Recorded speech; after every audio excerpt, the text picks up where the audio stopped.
Selamat sore Jemaat Every Nation. Saudara, sore hari ini kembali kita di acara Sela, punya waktu untuk menyembah Tuhan serta mendengarkan kebenaran firman Tuhan. Mari kita satukan hati untuk berdoa. Kami mengucap syukur untuk kesempatan kami boleh datang menghampiri tahta kasih karunia-Mu, dikuatkan, diperbaharui. Terima kasih Tuhan, dalam nama Tuhan Yesus. Amin.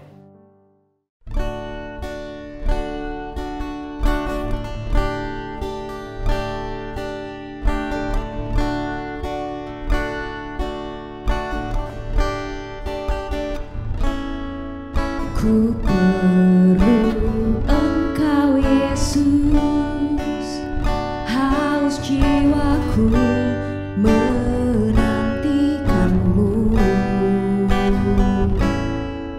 Ku percaya Kau penuh pengharapanku di dalam-Mu. Yesus, hanya Kau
Selamat sore saudara, dan kembali di acara Sela ini saya ingin mengajak saudara untuk merenungkan kebenaran firman Tuhan. Saudara, hari ini saya akan bicara tentang pemulihan, restorasi. Apa yang Tuhan mau restorasikan dalam kehidupan kita? Restorasi itu sifatnya menyeluruh. Tuhan bukan hanya menginginkan keadaan yang diperbaharui, itu adalah keadaan rohani, tetapi juga keadaan jasmani kita. Saudara, kita mungkin sering mendengar orang-orang yang membagikan firman Tuhan yang hanya fokus kepada perkara-perkara jasmani. Tuhan mau memulihkan keadaan saudara yang bangkrut, dan kemudian saudara diberikan kelimpahan. Saudara diberikan banyak perkara yang luar biasa. Ada sebagian orang Kristen yang tidak setuju dengan message atau berita-berita seperti itu. Mereka mengatakan itu prosperity gospel atau Injil yang hanya fokus kepada kemakmuran semata, dan Injil bukan itu. Hari ini saya ingin mengajak saudara untuk melihat kebenaran firman Tuhan tentang pemulihan yang Tuhan lakukan. Dan yang lebih penting adalah tujuan kenapa saudara dipulihkan. Tujuan dari kehidupan saudara mengalami pemulihan dari Tuhan. Dan saya akan membacakan teks dari Perjanjian Lama dari seorang nabi yang bernama Yeremia. Yeremia bernubuat pada saat bangsa Israel sedang berada di tengah-tengah penindasan pembuangan di Babylon. Dan Babel mengangkut semua kejayaan orang Israel dan memporak-porandakan kota Yerusalem, dan kerajaan Yehuda menjadi hancur, dan orang Israel bahkan tidak lagi punya harga diri sebagai bangsa. Sungguh-sungguh mereka mengalami kehancuran yang sangat-sangat memalukan. Di tengah-tengah keadaan seperti itu, Nabi Yeremia menuliskan firman Tuhan. Di ayat yang ketiga dikatakan, "Berserulah kepadaku," ini kata Tuhan, "maka aku akan menjawab engkau dan akan memberitahukan kepadamu hal-hal yang besar yang tidak terpahami, yaitu hal-hal yang tidak kau ketahui." Jadi Nabi Yeremia ini diminta oleh Tuhan untuk menyuarakan apa yang Tuhan mau lakukan buat bangsa yang sedang mengalami keadaan yang sangat-sangat sulit. Tuhan katakan bahwa Tuhan akan memberitahukan kepada mereka perkara yang besar yang gak bisa mereka pahami. Mereka gak bisa punya comprehension atau pemahaman yang total, karena begitu luar biasanya apa yang Tuhan mau lakukan. Mari kita baca di ayat yang keempat. "Sebab beginilah firman Tuhan Allah Israel mengenai rumah-rumah di kota ini dan mengenai gedung-gedung istana Raja Yehuda yang dirobohkan untuk dipakai terhadap tembok-tembok pengepungan dan pedang. Orang akan masuk pertempuran melawan orang-orang Kasdim, dan kota itu akan penuh dengan bangkai-bangkai manusia yang telah kupukul mati karena murkaku dan kehangatan amarahku. Sebab aku telah menyembunyikan wajahku dari kota ini oleh karena segala kejahatan mereka." Tuhan mulai mengingatkan kepada bangsa ini. Tahukah engkau, keadaan yang begitu buruk yang kau alami ini karena Tuhan, karena aku menyembunyikan wajahku. Aku mengizinkan engkau mengalami ini semua karena kejahatanmu. Dikatakan orang Kasdim datang. Ini adalah orang dari Babel. Datang dan menghancurkan mereka. Mereka sangat-sangat aware, mengerti tentang hal ini. Karena itu yang sedang mereka alami. Tetapi selanjutnya saudara, di ayat yang ke-6 dikatakan, "Sesungguhnya aku akan mendatangkan kepada mereka," perhatikan baik-baik, "kesehatan dan kesembuhan. Aku akan menyembuhkan mereka dan akan menyingkapkan kepada mereka kesejahteraan dan keamanan yang berlimpah-limpah. Aku akan memulihkan keadaan Yehuda dan Israel dan akan membangun mereka seperti dahulu." Ayat yang ke-8, "Aku akan mentahirkan mereka dari segala kesalahan yang mereka lakukan dengan berdosa terhadap aku, dan aku akan mengampuni segala kesalahan yang mereka lakukan dengan berdosa, dengan memberontak terhadap aku." Janji Tuhan yang luar biasa. Yang pertama Tuhan katakan, kamu tahu apa yang terjadi dalam kehidupanmu? Segala perkara yang buruk, segala perkara yang yang membuat engkau patah semangat karena engkau meninggalkan aku. Dan kemudian Tuhan mengatakan, tahukah engkau apa yang aku akan lakukan? Dan Tuhan mulai bicara tentang kesembuhan, kesehatan. Ini secara jasmani, saudara ya. Kemudian dikatakan, aku akan membangun. Ini pun juga membangun dalam arti jasmani. Membangun seperti dulu. Kemudian Tuhan mengatakan, aku akan mengampuni dosa mereka, mentahirkan mereka. Ini adalah hal-hal yang sifatnya rohani. Dengan kata lain, benar Bapak Ibu Saudara adalah kerinduan hati Tuhan untuk mentahirkan kita, memulihkan keadaan kita.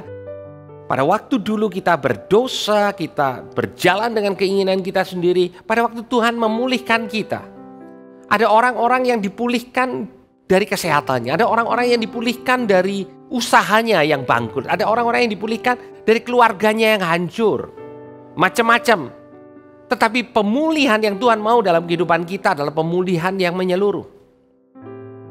Tetapi Bapak Ibu Saudara, jemaat yang dikasihi Tuhan, seringkali orang Kristen hanya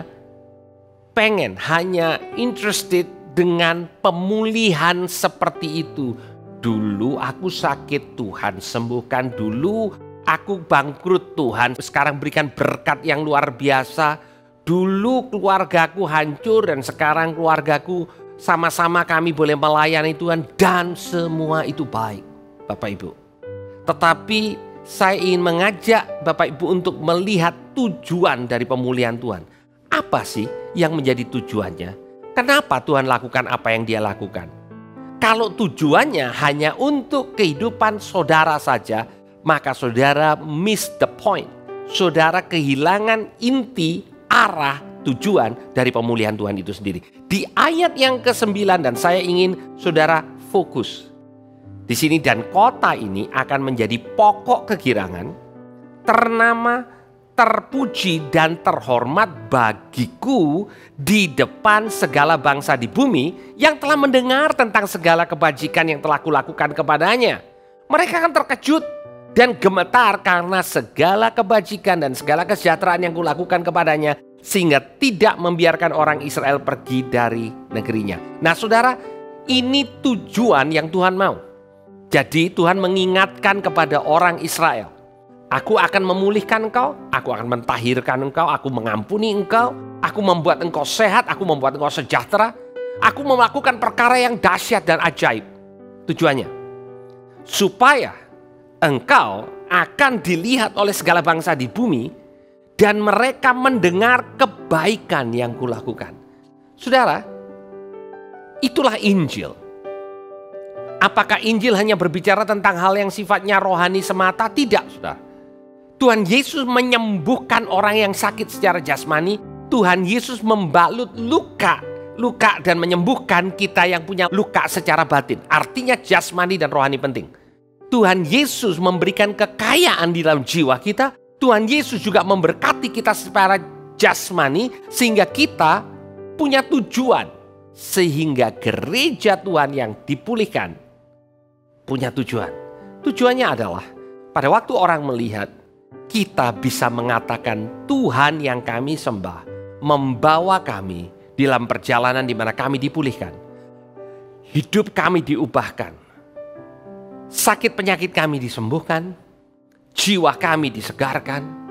Dan usaha kami mengalami terobosan yang luar biasa.